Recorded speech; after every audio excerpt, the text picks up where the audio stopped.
Bonjour mes chers poissons, je vous remercie de me suivre pour cet horoscope mensuel du mois de mai 2015 et nous allons commencer sans plus tarder. Ce mois de mai, de façon générale, s'annonce quand même placé sous le symbole et surtout le sceau du voyage. Voilà, ça va être ça. Parce que la première carte que nous avons tirée est la carte du monde, comme vous pouvez le voir. Alors, la carte du monde, là où elle est tirée, ça nous renseigne sur les attitudes, les comportements qui vous seraient bons à adopter, mais également tout ce qui pèse favorablement, on va dire, sur le mois de mai, la couleur générale du mois de mai. Et on a la carte donc du monde. Vous voyez une femme en lévitation, entourée d'un d'un alors, je vais y arriver, d'un laurier, voilà. Bref, c'est une carte, c'est la 21e lame du tarot et elle nous parle toujours de aboutissement, de succès, d'épanouissement, on est au bout du chemin et enfin on prend du plaisir. C'est un petit peu ça, hein, c'est la carte on kiffe. Donc ça nous dit tout simplement que si vous avez eu des mois qui ont été en termes relationnels ou en termes professionnels ou peu importe, des projets que vous meniez qui ont été peut-être un petit peu difficiles, oui, qui vous ont pris beaucoup de temps, ça a été très long, vous avez dû patienter, vous avez l'impression que ça piétinait tellement que ça n'avançait pas, les choses ne bougeaient pas. Bref, c'est exactement ce dont nous parle la carte de l'hermine dans les obstacles et les difficultés rencontrées, que vous pourriez rencontrer ou avoir rencontrées. Et la carte du monde, elle nous dit bah, justement, c'est le temps de rayonner, d'irradier, on se sent bien, bon, c'est une carte qui va favoriser tous les contacts avec l'étranger, donc aussi bien les voyages, c'est-à-dire se déplacer à l'étranger, que la carte du mât ici va nous rappeler et aussi tout simplement les collaborations avec des personnes venues de l'étranger. Donc dans le cadre amoureux, si vous rencontrez quelqu'un qui n'est pas du coin, ça pourrait vous être favorable. Dans le cas où on est dans le domaine professionnel, bah, des emplois, alors soit des firmes internationales, soit qui sont en rapport avec l'échange avec l'étranger. Vous voyez, tout ce qui est en rapport avec le voyage et les, les, les terres étrangères, on va dire, est favorisé et vous est favorable. Donc c'est une carte par laquelle on peut comprendre que si vous effectuez un voyage, il risque de se passer très très bien et vous risquez même d'en sortir comme épanoui, c'est-à-dire que vous allez avoir l'impression d'avoir achevé quelque chose, de laisser, parce que c'est une carte d'achèvement aussi, d'aboutissement, d'épanouissement et d'aboutissement. Donc, quel que soit le projet que vous meniez depuis longtemps, et on va y venir, qui semble quand même être un petit peu pesant, il est bon avec cette carte de ne pas baisser les bras parce que le succès est à portée de main. Par ailleurs, c'est la carte des autres. Et le monde, c'est les autres. Donc là, en l'occurrence, c'est pas l'enfer, c'est les autres, puisque la carte est en positive. Elle vous dit de vous ouvrir, de vous montrer sur le marché du travail, par exemple, de créer des contacts, ou dans le domaine amoureux, de tout simplement rencontrer des gens, sortir, voyager, mais aussi aller en boîte, aller en concert.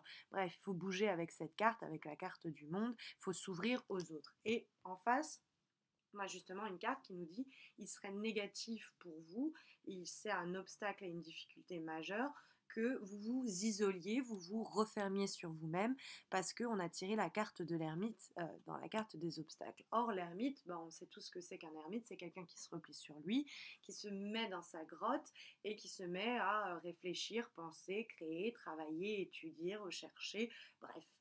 Et pour cela, il se retranche des liens, il tranche ces liens, les liens sociaux qui le relient aux autres, et il se retranche, il s'isole pour se couper du monde et approfondir, peu importe quelle est la vérité à laquelle il cherche à accéder, mais c'est sa manière de fonctionner. Or, la carte fait littéralement face au monde, qui est l'ouverture sur les autres favorisée et le repli sur soi qui semble être fortement déconseillé au cours de ce mois de mai, mes chers poissons. Par ailleurs, ça peut tout simplement nous dire que vous avez beaucoup galéré, vous avez beaucoup marché dans le noir, vous avez été patient, vous avez été sage, vous avez essayé d'être raisonnable et ça a été long et douloureux parce que très long et ce mouvement, cette inertie, ce non-mouvement d'ailleurs, cette inertie à laquelle vous voit l'ermite peut encore un peu peser sur le début du mois de mai, mais je sens du mouvement, certainement par la carte du monde et du mât qui vient, on va dire, conforter cette idée.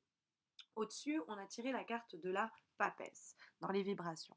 Alors la papesse, ça peut nous parler de une femme d'un certain âge, plus expérimentée que vous, dans le domaine professionnel ou dans le domaine amoureux d'ailleurs. Ça peut être votre mère, ça peut être quelqu'un qui est juste, on va dire, qui a plus d'expérience dans le domaine que vous, peu importe quel est le domaine, qui saurait vous conseiller, qui serait une bonne écoute, de bons conseils surtout, et qui serait bon d'écouter.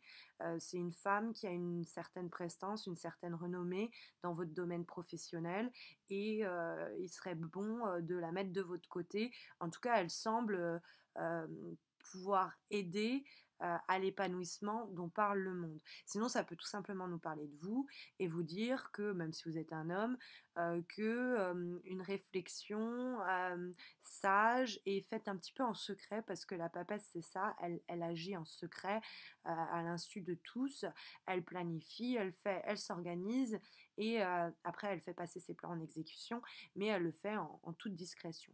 Donc ça peut nous parler de ça. Ça peut aussi vous inviter à ne pas révéler vos intentions forcément à tout le monde, à garder vos projets pour le moment pour vous, avant de vous lancer bien en tête dans l'aventure qui est la vôtre. Parce que quand même la tendance majeure de ce tirage, la réponse que nous avons obtenue, est la carte du mât. Or, la carte du mât, c'est la dernière lame du tarot de Marseille et elle nous parle toujours de voyage vers l'inconnu. On ne sait pas exactement où on se dirige, mais on y va avec une certaine confiance parce qu'on se nourrit, notre sagesse et provient de notre expérience. L'ermite, par exemple, sa sagesse, elle provient du raisonnement, de l'enfermement, du retranchement, etc. Or, la carte du mât, lui, c'est déconseillé, et la carte du mât, lui, il se jette. C'est la carte du fou. Donc, de façon un peu inconsciente, presque même des fois irresponsable, dans le nerf de la guerre, enfin, il y va, quoi. Et il n'a pas peur de s'engager sur des routes et des sentiers battus, hors des sentiers battus, justement, et des routes qu'il n'avait jamais empruntées auparavant. Il n'a peur ni de la nouveauté, ni de l'inconnu. Au contraire, je pense qu'il pourra y trouver son épanouissement. Voilà ce dont nous parle le tarot. Alors effectivement, la carte du mât, n'ayant pas de chiffres comme vous pouvez le voir, hein, sa cartouche est vide, au contraire des autres cartes, vous voyez des chiffres. Elle est souvent traditionnellement associée au chiffre 22 malgré tout parce que c'est la dernière lame du tarot et que le tarot de Marseille compte 22 cartes. Mais ça peut aussi être assimilé au chiffre 0 tout simplement parce que sa valeur est nulle. Je fais partie de la troisième famille qui décrit le mât comme une donnée de irrationnel d'enjeu, une part d'inconnu qu'il est toujours difficile à délimiter et qui va permettre de faire osciller le tirage d'un côté ou d'un autre en fonction de vos actions et là en l'occurrence en fonction de vos personnalités mes chers poissons et des situations qui sont les vôtres. Et nous avons tiré la carte de l'ermite à nouveau qui peut nous parler de cette lenteur d'un projet qui a mis du temps et sur lequel vous avez accordé beaucoup de patience et de réflexion et pour lequel il va être temps de se mettre en mouvement. Ça va porter ses fruits parce que l'ermite, même si là elle est en négatif, quand elle est en synthèse, elle nous dit bon bah oui ça a été lent mais ça va porter le succès escompté, ça va porter ses fruits. Et on a sinon la carte du pape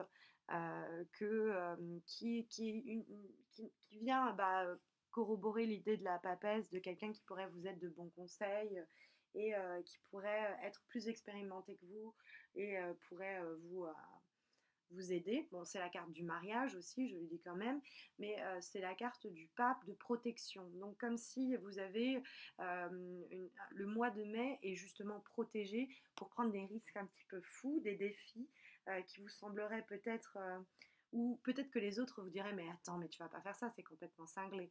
Mais vous savez qu'il faut vous diriger. Suivez votre intuition ce mois-ci, elle est protégée. Voilà ce que nous dit le tirage du mois de mai, mes chers poissons. Je vous remercie pour le temps que vous m'avez accordé en visionnant cette vidéo et pour votre fidélité si c'est la deuxième ou troisième fois que nous nous retrouvons. N'hésitez pas à vous abonner à ma chaîne YouTube si ce n'est pas encore fait, ça vous permettra de recevoir votre horoscope du mois prochain sans avoir un doigt à bouger. Et en plus de ça, j'organise des concours chaque mois pour permettre à mes abonnés YouTube de remporter des tirages personnalisés gratuits, tout simplement en respectant les modalités du concours qui sont expliquées à la fois sur ma page YouTube et sur ma page Facebook que je vous invite également à liker si vous voulez rester en contact avec moi. Je vous dis, j'espère, à très bientôt et je vous envoie mes meilleures ondes pour ce mois de mai.